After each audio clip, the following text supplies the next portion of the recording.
Hello everyone, this is Sunil and जो अभी हम अपना फुल स्पोकन इंग्लिश कोर्स कर रहे हैं उस कड़ी में आज ये वीडियो नंबर 2। लास्ट वीडियो में मैंने आपसे बात की थी कि इंग्लिश बोलने के लिए क्या क्या चीज़ें ज़रूरी हैं और कौन कौन से ऐसे कारण हैं जिनकी वजह से हम इंग्लिश नहीं बोल पाते। देयर आर सम रीजंस, उनके बारे में हम लोग बिल्कुल पहले बात कर चुके हैं। और अगर आपने मेरा लास्ट वीडियो नहीं देखा है तो प्लीज़ आप उसको ज़रूर देखिएगा, क्योंकि अगर आप उसको अच्छी तरह देखेंगे आज का जो सेशन है उसको समझने में आपके लिए बहुत आसानी होगी। सो आई रिक्वेस्ट एवरीवन कि इस वीडियो को देखने से पहले आप उस वीडियो को ज़रूर देखिएगा, तो आज की क्लास आपके लिए ज़्यादा आसान होगी समझना। Anyways let's begin.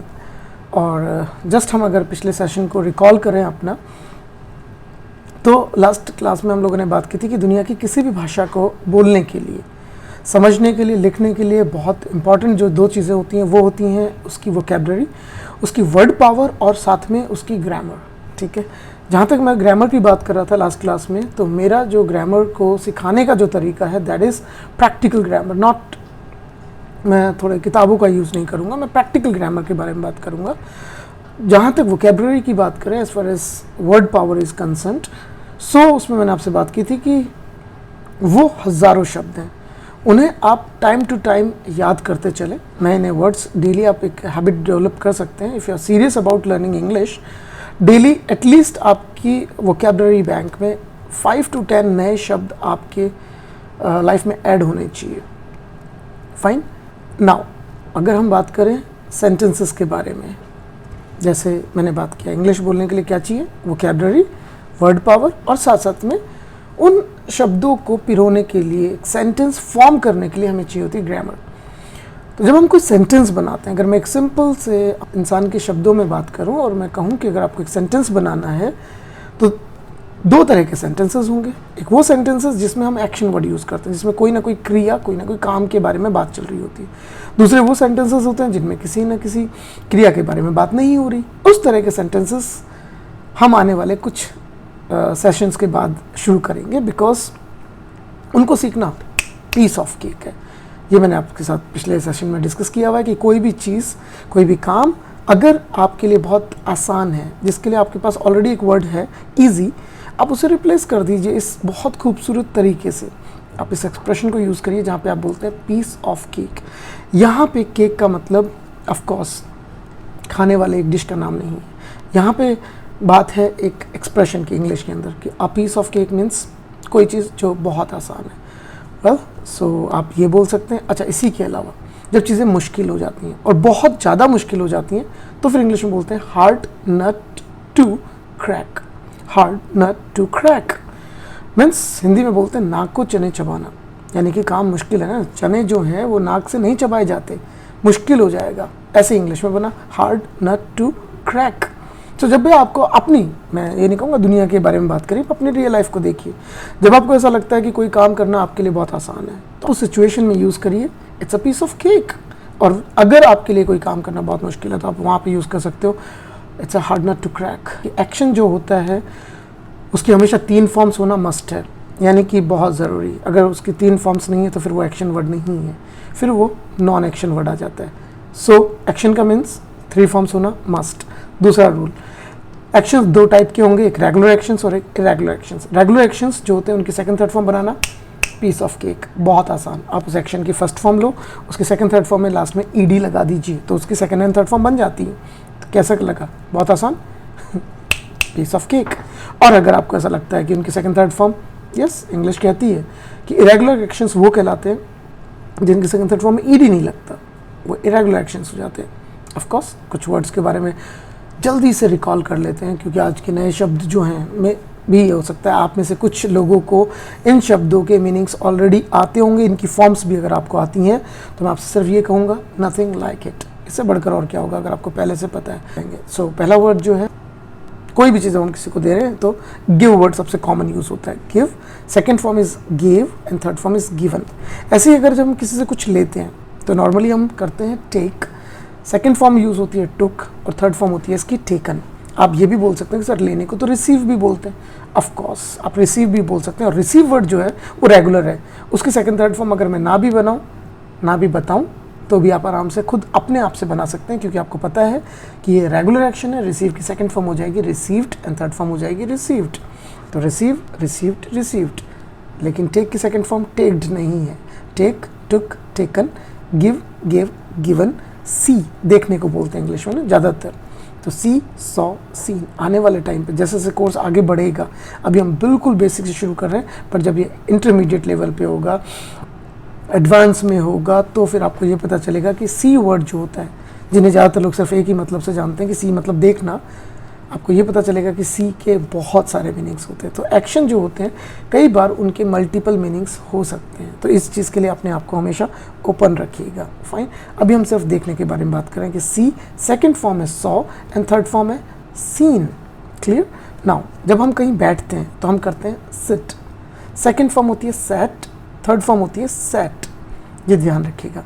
खड़े होने के लिए जो एक्शन है वो है स्टैंड, सेकंड फॉर्म है स्टूड, थर्ड फॉर्म है स्टूड।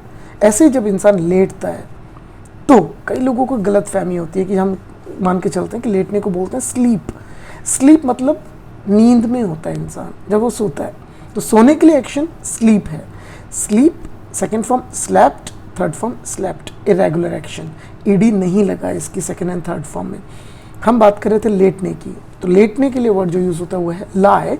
सेकंड फॉर्म होती है ले एंड थर्ड फॉर्म होती है लेन। स्पेलिंग्स अगर आपको ऐसा लगता है कि सर हमें प्रॉब्लम्स होती हैं, तो मैं आपसे कहूँगा कि आप डिस्क्रिप्शन में ज़रूर चेक कर लीजिएगा। इन सारे वर्ड्स की सेकंड थर्ड फॉर्म भी आपको वहाँ मिल जाएंगी, और साथ में स्पेलिंग्स तो ऑफकोर्स आपको उनमें मिल ही जाएंगी। तो आप अपनी स्पेलिंग्स को वहाँ पे चेक कर सकते हैं। Anyways, let's go further. तो इनके बारे में हम बात कर रहे थे कि जो कुछ वर्ड्स होते हैं जिनको हम एक्शन वर्ड्स कहते हैं, उनकी फॉर्म्स, 3 फॉर्म्स होना मस्ट है। और 2 तरह के एक्शंस होते हैं, एक रेगुलर एक्शंस और एक इरेगुलर एक्शंस। पहचान मैंने आपको बता दी। नाउ अगर हम बात करें सेंटेंस फॉर्मिंग की, जो मैं आपसे कह रहा हूँ कि एक्शन के बाद अब आपने एक्शन सीख लिया, अब आपको एक सेंटेंस फॉर्म करना है। जब हम कोई इंग्लिश में सेंटेंस फॉर्म करते हैं तो ऑफ कोर्स ग्रामर में एक तरीका दिया जाता है। पहले मैं उसी के अकॉर्डिंग आपके साथ बात करता हूँ कि जब कोई सेंटेंस फॉर्म किया जाता है, सबसे पहले जिसके बारे में बात करते हैं उसे बोलते हैं सब्जेक्ट। उसके बाद यूज़ की जाती हैं हेल्पिंग वर्ब्स, ऑक्सिलरी वर्ब्स या मॉडल वर्ब्स। उसके बाद यूज़ किया जाता है वर्ब। जो भी हेल्पिंग वर्ब यूज़ हुए उसके अकॉर्डिंग एक्शन की फॉर्म यूज़ होती है। और कुछ सेंटेंस ऐसे होते हैं जिनके बाद में एक्शन जो वर्ब होती है उसके बाद में ऑब्जेक्ट भी यूज़ हो जाता है। ये थी ग्रामर, किताब के तरीके से बताने का रूल। मैं थोड़ा किताब से आपको बाहर लेके चलता हूँ प्रैक्टिकल ग्रामर में। मेरे कुछ शब्द हैं जिन्हें आप दिमाग में रख लीजिएगा, जैसे जिन्हें हिंदी में कर्ता कहते हैं, काम करने वाला। इंग्लिश की ग्रामर उसको क्या कहती है? सब्जेक्ट। मैं उन्हें डूअर कहता हूँ, और इसलिए कहता हूँ क्योंकि डू एक एक्शन है इंग्लिश में और इसका मतलब होता है करना। डू में आपने ER लगा दिया तो आपने एक वर्ड बना लिया, डूअर मीन्स कर्ता, काम करने वाला। ठीक है, जैसे प्ले करने वाले को प्लेयर बोलते हैं, टीच करने वाले को टीचर बोलते हैं। ऐसे ही राइट करने वाला राइटर, सिंग करने वाला सिंगर। ठीक है, सो डू करने वाला डूअर। तो सबसे पहले अपने दिमाग में रखिएगा कि इंग्लिश में जब भी आप कोई सेंटेंस बनाते हैं तो सबसे पहले आपको क्या चाहिए? आपको चाहिए सबसे पहले डूअर, उसके बाद आपको हमेशा चाहिए सोल वर्ड। ग्रामर ने उसको क्या नाम दिया है?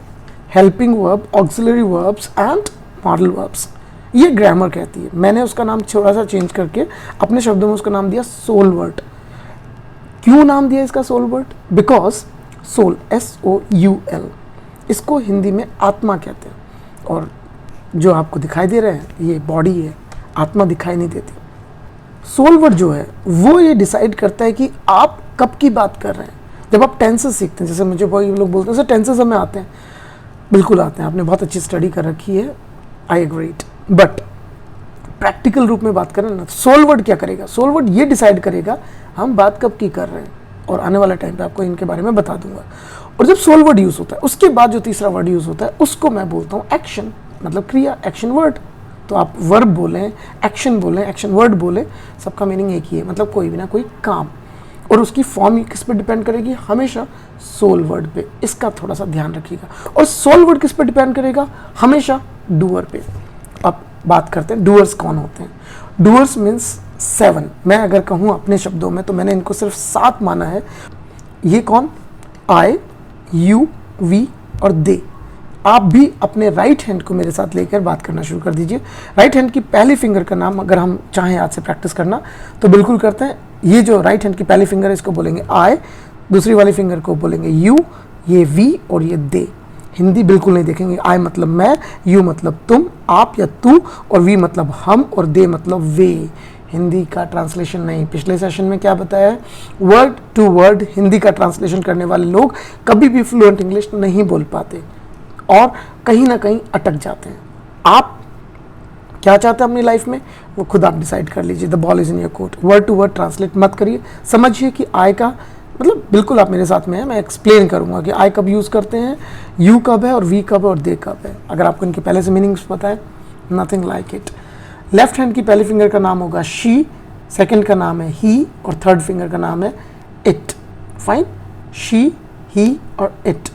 इंग्लिश में इनके नाम भी हो सकते हैं, जैसे कि शी की जगह आप कई बार किसी फीमेल का नाम यूज़ कर सकते हैं। मम्मी बोल सकते हैं, आप सिस्टर बात कर सकते हैं, आप सिमरन बोल सकते हैं, आप भाभी बोल सकते हैं। ये सारे जो वर्ड मैंने यूज़ किए ये कहीं ना कहीं फीमेल को इंडिकेट करते हैं। फाइन, आप ही को हटा के उनकी जगह पापा बोल सकते हैं, भाई बोल सकते हैं, ब्रदर बोल सकते हैं, सन बोल सकते हैं। यानी कि उन वर्ड्स को हटा के जब आप किसी पुरुष के बारे में बात कर रहे हैं और वो पुरुष कौन होना चाहिए? सिंगल होना चाहिए, तो आप ही लगा लीजिए। अगर किसी फीमेल की बात कर रहे हैं, सिंगल हैं, तो आप शी लगाइए। और आपको जब ये क्लियर ना हो कि वो मेल या फीमेल क्या है तो आप उसकी जगह यूज़ कर लीजिए इट वर्ड को। जैसे इट सिंगल है ना और लड़का लड़की दिख नहीं रही है मुझे, इसलिए मैं इस पेन को देख के क्या बोल रहा हूँ? इट बोला ना मैंने। अगर मुझे इसकी बात करनी है तो मेरे दिमाग में सबसे पहले इट आया, और अगर ये सामने नहीं होता तो मैं इट ना यूज़ करके मैं पेन वर्ड यूज़ करता, तो मैं पेन बोलता। तो जैसे हमें बात करनी है, ठीक है। ऐसे ही जब आपको कई लोगों के बारे में बात करनी है, फाइन, और उसमें मेल फीमेल दोनों हो सकते हैं, मेल्स भी सारे हो सकते हैं, और उसमें आई और यू। आई मतलब जब आप अपने बारे में खुद बात करें तो आप हमेशा अपने लिए हमेशा इंग्लिश में आई होंगे। जिस व्यक्ति से आप बात कर रहे हैं जो आपके सामने है वो हमेशा आपके लिए यू होगा। और आई और यू मीन्स अगर मेरे साथ कोई भी मिलकर और उनको मैं रिप्रेजेंट कर रहा हूँ, मैं उन सबको मिलाकर बात कर रहा हूँ, तो हम हो जाएंगे वी। आई, आप मेरे सामने सिंगल व्यक्ति हैं इसलिए यू, फाइन। और अगर आपसे मैं बात कर रहा हूँ और मैं इन 5 फिंगर्स के बारे में बात कर रहा हूँ तो ये हमारे लिए हो जाएंगे दे। मैं एक सिंगल पेन की बात कर रहा हूँ तो ये हो जाएगा इट। अगर इस पेन का कोई नाम है, अगर इस पेन को मैं किसी पुरुष के रूप में देख रहा हूँ तो इसका मतलब मुझे क्या दिख रहा है? ही। अगर इसको मैं कोई फीमेल की तरह देख रहा हूँ तो ये मेरे लिए हो जाएगा शी, ठीक है। और ये सिंगल है, इसको मैं दे नहीं बोल सकता, वे नहीं बोल सकता। यानी कि आप पापा के लिए कभी भी बात करते हुए दे मत यूज़ कर लीजिएगा। रीज़न, क्योंकि हिंदी देखोगे तो आपको शायद दिमाग में दे आ जाए, क्योंकि हिंदी देखने वाले लोग तो यही कहते हैं कि वे मतलब दे। तो अगर आपने कहा कि वे ऑफिस जाते हैं तो दे तो बना दिया आपने, और गलत हो जाएगा। इंग्लिश तो कहती है दे मतलब एक से ज़्यादा की बात कर रहे हो आप, तो आप सोचिएगा गलत इंग्लिश है। तो दे मतलब एक से ज़्यादा लोग होने चाहिए और उसमें आई और यू इंक्लूड नहीं होने चाहिए। ये थे हमारे 7 डूअर्स। आई होप डूअर्स आपको क्लियर हो चुके होंगे। नाउ दूसरा वर्ड क्या है हमारा सेंटेंस बनाने के लिए? Soul word. इनके बारे में बताऊं, मेरी जो अभी तक की नॉलेज है उसके 30 सोल वर्ड्स होते हैं। इन सोल वर्ड्स पे टाइम टू टाइम हम लोग बात करेंगे। एक ही दिन में पूरे सोल वर्ड्स मैं आपको नहीं देने वाला, बिकॉज इनको कंट्रोल करना हार्ड नट टू क्रैक, मुश्किल नहीं, बहुत मुश्किल है। सो थोड़ा थोड़ा करके काम कर लेंगे, कोई बहुत बड़ी इशू तो नहीं है, हमारे पास टाइम बहुत है ना। जल्दबाजी का काम पिछले सेशन में बताया था, हेस्ट मेक्स वेस्ट। तो जल्दी का काम शैतान का, और slow and steady wins the race. लगातार काम करेंगे, सफलता ज़रूर मिलेगी, that's for sure. Thank you. So second word हमारे पास क्या है? सोल वर्ड्स, जो थोड़ी देर बाद आज के सेशन में भी आएंगे कि आज के क्लास में कौन से सोल वर्ड्स होते हैं। नाउ थर्ड इज एक्शन, जो बिल्कुल क्लियर हो चुके हैं। आज के स्टार्टिंग में भी मैंने बता दिया था, और पिछला जो वीडियो है उसमें तो अच्छी तरह पूरा डेफिनेशन है, एक्शंस क्या होते हैं, उनको कैसे यूज़ करते हैं। आई होप आपको क्लियर हो चुका होगा। और एक्शन हमेशा किस पे डिपेंड करेगा? सोल वर्ड पे। सोल वर्ड किस पे डिपेंड करेगा? डूअर पे। आप हर सेकंड इंग्लिश को बोलने के बारे में नहीं कह रहे कि आप हर सेकंड इंग्लिश बोल सकते हैं, बट आप इंग्लिश को हर सेकंड सोच तो सकते हैं। जब आप जागे हुए हैं, आपका दिमाग कॉन्शियस है, ठीक है, आप सचेत अवस्था में हैं, तो आप बिल्कुल सोच के बात कर सकते हैं। फॉर एन एग्जाम्पल अगर मैं बात कहूँ, अगर मेरे सामने ये जो पेन है, इसको मैंने समय पकड़ा हुआ है, यानी कि मुझे एक चीज़ तो दिख रहा है कि ये समय, ये जो पेन है ये मैंने पकड़ा हुआ है, ठीक है। मैं हिंदी देखूँ या तो मैंने पेन पकड़ा हुआ है, मैंने पेन पकड़ा हुआ है। ट्रांसलेशन करें please, no translation, no word to word translation, समझना है। फॉर्मूला आपको मिल चुका है, डूअर, सोल वर्ड, एक्शन। फिर से रिपीट कर रहा हूँ, doer, soul word, action. Doers कितने होते हैं? 7। तो जिसके बारे में बात हो रही है उस डूअर को लगाइए। आज के जो सेंटेंसेस है उसमें सबसे पहले हम अपने बारे में बात करेंगे। अगर मैं आपसे पूछूं कि आप 24 आवर्स जो एक दिन में होते हैं उसमें सबसे ज़्यादा समय किसके साथ स्पेंड करते हैं? हाँ, समय बिताने को स्पेंड कहते हैं, SPEND, एक्शन होता है। अच्छा, स्पेंड मतलब पैसा खर्च करना भी होता है। Spend second form, spent third form spent, यानी कि इसकी सेकेंड थर्ड फॉर्म में ED नहीं लगा। आई होप आपको क्लियर हो गया इसका मतलब कि ये क्या है, इरेगुलर एक्शन हो गया। ये रेगुलर एक्शन नहीं है ना। सबसे ज़्यादा समय अपने खुद के साथ बिताते हैं। हम अपने साथ 24 घंटे होते हैं। मान लेता हूँ 24 घंटे में से हम कुछ देर सो जाते हैं, 4 hours, 8 hours, 10 hours, 6 hours, 6.5 hours. तो जितनी भी देर सोते हैं उतनी देर हम लोग सबकॉन्शियस माइंड में होते हैं, तो हमें याद नहीं होता कि हम क्या कर रहे हैं, ठीक है। लेकिन जब हम जाग गए, जागने की बात कर रहा हूँ, हर इंसान जो जगा हुआ है वो हर पल हर सेकंड कोई ना कोई काम कर रहा होता है। और ये मान के चलिए कि अगर प्रेजेंट में, यानी कि मैं सिंपल शब्दों में बात करूं तो दिस टाइम, अभी इस समय अगर कोई काम चल रहा है, तो इंग्लिश का रूल कहता है कि आपके पास प्रेजेंट में काम को जारी दिखाने के लिए 3 सोल वर्ड्स होते हैं। एक होता है इज, एक होता है एम और एक होता है आर। मैं फिर से रिपीट कर देता हूँ, इज, एम, आर। ये 3 क्या है? सोल वर्ड्स हैं। ये क्या बताते हैं? प्रेजेंट में काम का जारी होना। अच्छा, एक चीज़ यहाँ पे आपको कहूँगा जिसे आप याद कर लीजिएगा, जितने भी सोल वर्ड्स हैं जो मैंने कहा 30 हैं, इनके मल्टीपल मीनिंग्स भी होते हैं। तो जो अभी मैंने 3 सोल वर्ड्स यूज़ किए, इज, एम, आर, ये जो शब्द हैं इनके और भी मीनिंग हो सकते हैं, इनको और भी कहीं यूज़ किया जा सकता है, बट मैं अभी बेसिक में हूँ। सेकेंड डे आज हमारा, तो इसके बारे में ध्यान रखिएगा। इनका पहला सबसे कॉमन यूज़ है प्रेजेंट में किसी भी वर्क, किसी भी एक्शन को प्रोग्रेस में दिखाना, यानी कि वो काम चल रहा है, ठीक है। ये नियम रख लो। अब आपके पास जो 3 सोल वर्ड्स हैं, कौन से? इज, एम, आर, किसके साथ यूज़ होंगे? डूअर्स के साथ। अगर आपका डूअर है आई, तो आई के साथ हमेशा एम लगता है। आई होप ये आपको सबको क्लियर होगा। आई एम। यू के साथ हमेशा लगता है आर, यू आर। वी के साथ हमेशा लगता है आर, वी आर। दे के साथ हमेशा लगता है दे आर। शी के साथ हमेशा लगेगा इज, शी इज। ही के साथ हमेशा लगेगा ही इज। इट के साथ हमेशा लगेगा इज, इट इज। क्लियर? इनके अगर आप नाम चेंज कर देंगे तो भी आप लगा सकते हैं। शी हटा लेते हैं आप मॉम वर्ड लगाते हैं, मॉम इज। ही हटा के आपने लगाया पापा, पापा इज। आपने इट वर्ड को हटा के उसकी जगह लगाया बाइक, इसका मतलब बाइक इज।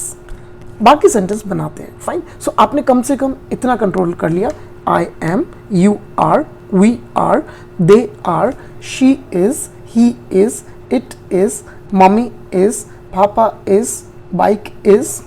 और दे की जगह आप क्या यूज़ करने वाले? एक से ज़्यादा लोगों के बारे में, जैसे my friends are, my teachers are, my neighbours are.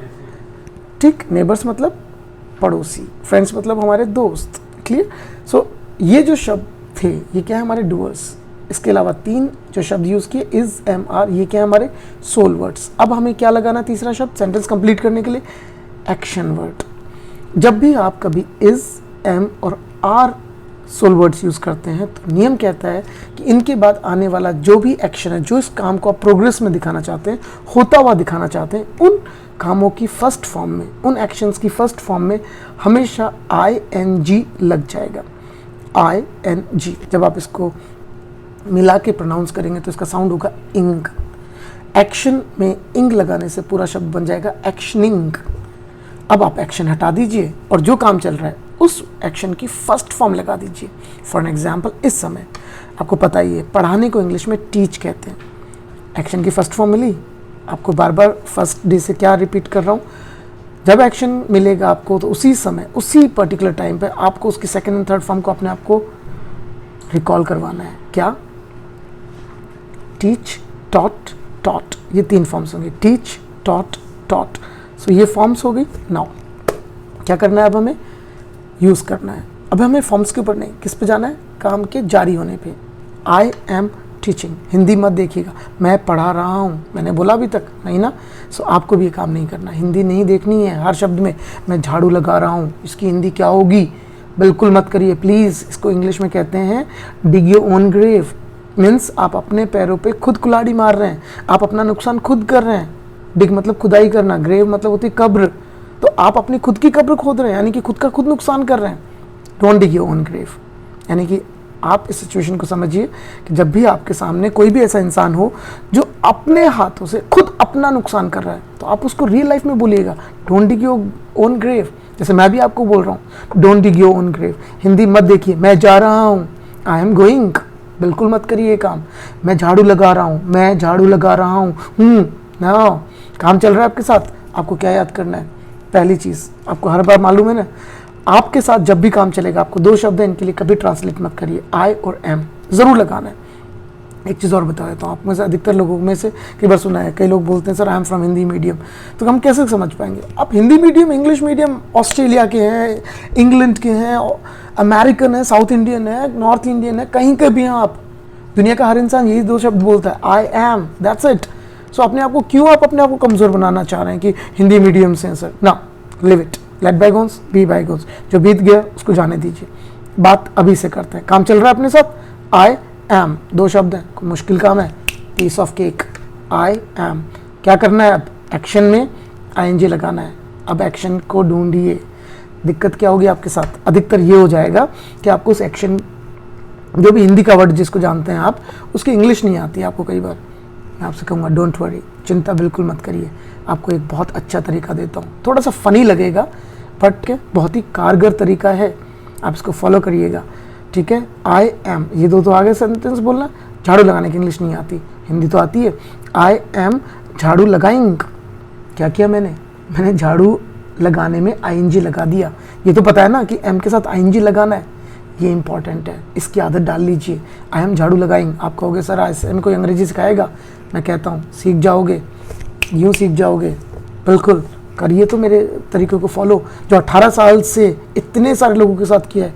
बच्चे नहीं पढ़ाए हैं स्कूल के, ठीक है, प्रोफेशनल्स पढ़ाए हैं, तो आप कुछ समझिएगा। ये सब करवा रहा हूँ तो इसके पीछे रीज़न है, it stands to reason, it stands to reason, कारण है जब भी बता रहा हूँ। जब घर वाले किसी बात पे आपको डांटते हैं, इट स्टैंड्स टू रीज़न, कोई दुश्मन थोड़ी ना है आपसे, कोई दुश्मनी निकाल रहे हैं, not at all. So it stands to reason, समझिएगा इस बात को। नाउ तो मैंने आपको जो बताया, इन तरीक़ों को अपनाइए। अब आप जो मान रहे थे कि सर झाड़ू लगाने की इंग्लिश क्या होती है, अगर आपको पहले से वर्ड आता है आप तो बना ही लेंगे सेंटेंस। आपको पता है झाड़ू लगाने को स्वीप कहते हैं, SWEEP, स्वीप। आपने क्या किया? स्वीप वर्ड लिया, उसमें आईएनजी लगाया, सेंटेंस बना दिया, आई एम स्वीपिंग। क्या ये सेंटेंस अभी बोल सकते हो आप अपने लिए? नहीं बोल सकते, जब तक आपके हाथ में झाड़ू नहीं है, जब तक आप नहीं बोल सकते आई एम स्वीपिंग। जैसे इस समय मैं नहीं बोल सकता आई एम ड्राइविंग, कैसे बोल सकता हूँ? जो काम ही नहीं कर रहा तो मैं कर रहा हूँ वो काम बोलूँगा। I am teaching, I am speaking, ठीक है, मेरे हाथ में पेन है, कॉपी नीचे खुली हुई है, आई एम राइटिंग। मेरे हाथ में अगर कुछ खाने की वस्तु और मैं कर रहा हूँ तो आई एम ईटिंग। क्या किया मैंने? एक्शन लिए, फर्स्ट फॉर्म लगाई, काम को जारी दिखा दिया। किसके साथ? खुद के साथ। आई एम एक्शनिंग, यू के साथ आर लगेगा, दैट्स इट, सिंपल। आपके सामने जब भी कोई इंसान काम कर रहा हो आप उसके साथ विचार बना लो, यू आर गोइंग। अगर आप किसी इंसान को जो सामने आपके सामने जाते हुए देख रहे हो, यू आर गोइंग। अभी मुझे देख के इंग्लिश बनाइए, यू आर, मैं कुछ लिक्विड पी रहा हूँ, अगर मैं कुछ लिक्विड पी रहा हूँ तो यू आर ड्रिंक कहते हैं ना पीने को, ड्रिंक में क्या लगाना है? काम चल रहा है, ING, you are. So I hope आपको ये क्लियर हो चुका होगा। ऐसे ही आप किचन में जाके देखिए, अपने घर में जितने भी लोग हैं उन्हें देखिए ना, हर बार इंग्लिश की प्रैक्टिस करिए, रियल प्रैक्टिस करिए, ठीक है। मॉम किचन में दिखाई दी, खाना बनाने को कुक कहते हैं, कुक में आपने लगाया आईएनजी और आपने बना दिया कुकिंग। मॉम इज़ कुकिंग, पापा के हाथ में आपने न्यूज़पेपर देखा, पापा is reading newspaper, read. Second form is red, third form is red. एक सेकंड, जब आप अपने कोर्स की बुक पढ़ रहे होते तो उसके लिए आप ज़्यादातर रीड ना करके स्टडी वर्ड यूज़ करिए, और जब आप न्यूज़पेपर पढ़ रहे होते हैं तो ज़्यादातर रीड एक्शन यूज़ करिए, ये बहुत ध्यान रखिएगा।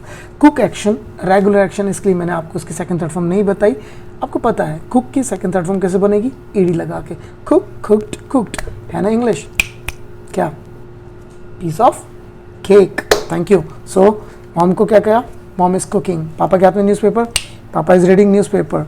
ऐसे ही अपने घर में आपने अपने नेफ्यू, अपने भांजे या भतीजे को देखा और उसके सामने टीवी ऑन है, इसका मतलब आपने देखा ही इज़ वॉचिंग टीवी। जब हम नॉर्मली टीवी देखने की बात करते हैं तो हम वॉच एक्शन यूज़ करते हैं, ठीक है। ज़्यादातर टीवी देखने के लिए हम सी एक्शन को यूज़ नहीं करते हैं, बाकी वॉच एक्शन यूज़ करिए। रेगुलर एक्शन है watch, ED second third form में लगती है, ध्यान रखिएगा, बट काम चल रहा है इसलिए आईएनजी लगाना, यानी नेफ्यू इज़ वॉचिंग टीवी। आप क्या कर रहे हो, अपनी भी तो प्रैक्टिस करो।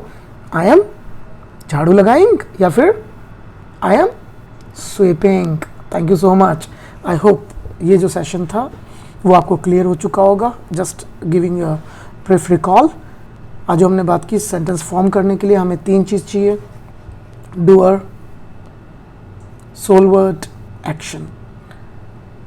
एक्शन किस पे डिपेंड होगा हमेशा, सोल वर्ड पे। सोल वर्ड किस पे डिपेंड करेगा हमेशा, डूअर पे। डूअर कितने हैं, 7। सोल वर्ड्स कितने हैं, 30। एक्शंस कितने होते हैं, थाउजेंड्स। 2 तरह, रेगुलर एंड इरेगुलर, बहुत आसानी से याद किए जा सकते हैं। Thank you so much for watching this video. I hope अभी तक आपने मेरा चैनल सब्सक्राइब कर लिया होगा। Thank you so much for subscribing to my channel. Please I request everyone to, अगर आपको मेरे लेसन्स पसंद आते हैं तो please like my videos, comment is a must. Please आपके जो कमेंट्स होते हैं वो मेरे लिए एक बहुत अच्छी फीडबैक होती है। तो अगर आपको मेरा वीडियो, आपको मेरा पढ़ाया हुआ तरीका अगर अच्छा लगता है, आपको वाकई में लगता है कि ये बहुत इफ़ेक्टिव है, आप प्लीज़ कमेंट ज़रूर करिए। एंड अपने साथ उन सब लोगों को आप कनेक्ट करिए जिन्हें इंग्लिश की शायद ज़रूरत है। तो अगर आपको लगता है कि जिनकी बेसिक इंग्लिश बहुत वीक है और ये तरीका अच्छा है, आप उनके साथ मेरे वीडियोस शेयर कर सकते हैं। Again thank you so much, have a good time.